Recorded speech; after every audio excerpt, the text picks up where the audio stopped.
আসসালামু আলাইকুম। আশা করি সবাই ভালো আছেন। আলহামদুলিল্লাহ। আজকে তৈরি করব একদম সহজভাবে চুষি ছাড়া, কোকোনাট মিল্ক ছাড়া একদম সহজ রেসিপিতে ম্যাঙ্গো স্টিকি রাইস। খুবই মজার একটা রেসিপি। আশা করছি ভালো লাগবে। প্লিজ একটি লাইক দিয়ে ভিডিওটি স্কিপ না করে ফুল ওয়াচ করুন। আমি এখানে 2টি আম নিয়েছি। আমগুলোকে খোসা ছাড়িয়ে কেটে নিব। ম্যাঙ্গো ডিলাইটটা যেরকম অনেকভাবে করা যায়, সেরকমভাবে ম্যাঙ্গো স্টিকি রাইসটাকেও ট্রাই করে দেখলাম। খেতে কিন্তু কোনোভাবেই কম টেস্ট হয়নি, দারুণ টেস্ট হয়েছে। আমের এই ভরা মৌসুমে একবার ট্রাই করে দেখতে পারেন। আশা করি ভালো লাগবে। বড় ছোট সবাই পছন্দ করবে। আমগুলোকে আমি কেটে নিয়েছি। এখান থেকে কয়েকটি কিউব রেখে দিব রাইসের উপরে সাজানোর জন্য।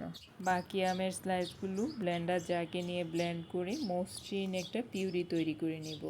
আমি আজকে ম্যাঙ্গো স্টিকি রাইসটা তৈরি করব চিনি গুঁড়া পোলাও চাউল দিয়ে। ম্যাঙ্গো স্টিকি রাইসের জন্য চুষি রাইসটা ব্যবহার করা হয়। সচরাচর এই চাউলটা খুবই কম পাওয়া যায়।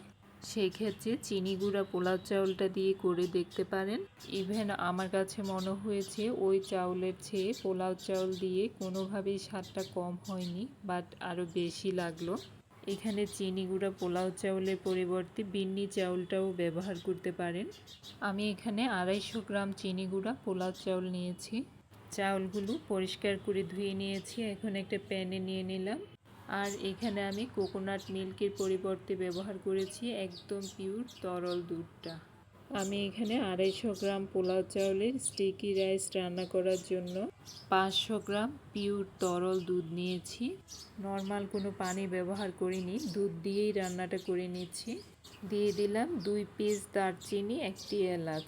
টেস্টের ব্যালেন্সটা যাতে পারফেক্ট হয় তার জন্য দিয়ে দিলাম সামান্য লবণ। আর দিয়েছি এরকম 1 চামচ চিনি। এই পর্যায়ে রাইসটা ফুটে ওঠা পর্যন্ত অপেক্ষা করব না ঢেকে। যেহেতু দুধ দিয়ে রান্নাটা করা হচ্ছে, ঢেকে দিলে ফুটে ওঠার পরে পড়ে যাওয়ার সম্ভাবনা আছে। রাইসটা ফুটতে শুরু করেছে আর ফুটে ওঠার পরে দিয়ে দিলাম এরকম 1 চামচ ঘি। ঘিটা রাইসের সাথে ম্যাশ করে দিয়ে চুলার ফ্লেম একদম লোতে নিয়ে এই পর্যায়ে ঢেকে দিয়ে আরও 5 মিনিটের মতো রান্না করে নেব।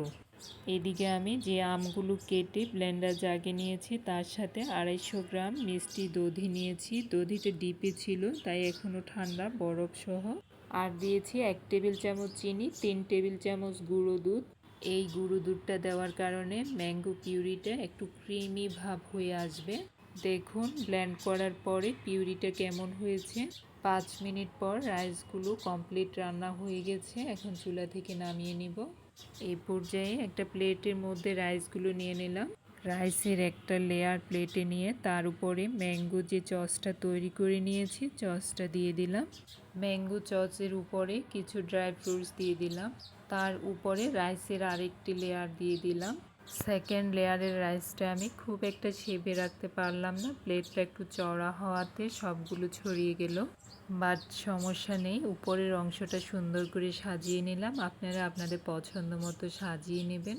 আসলে যে জিনিসটা দেখতে সুন্দর হয় ওই জিনিসটা খাওয়ার লোভটা হয়। যদিও খুব একটা সুন্দর করে সাজাতে পারিনি, তবে খুবই মজা হয়েছে।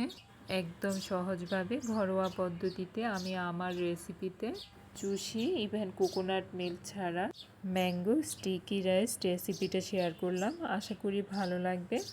আমের এই ভরা মৌসুমে একবার ট্রাই করে দেখতে পারেন। সকাল ইভেন বিকেলের নাস্তার জন্য খুব সহজে কম সময়ে তৈরি করে নিতে পারেন। আপনার হাতের তৈরি প্রতিটি খাবার আপনার পরিবার ইভেন বাচ্চাদের জন্য স্বাস্থ্যকর। রেসিপিটি ভালো লাগলে লাইক, শেয়ার, সাপোর্ট করে পাশে থাকার অনুরোধ রইল। আজ এখানেই শেষ করলাম। সবার সুস্বাস্থ্য কামনা করে ভালো থাকবেন। আল্লাহ হাফেজ।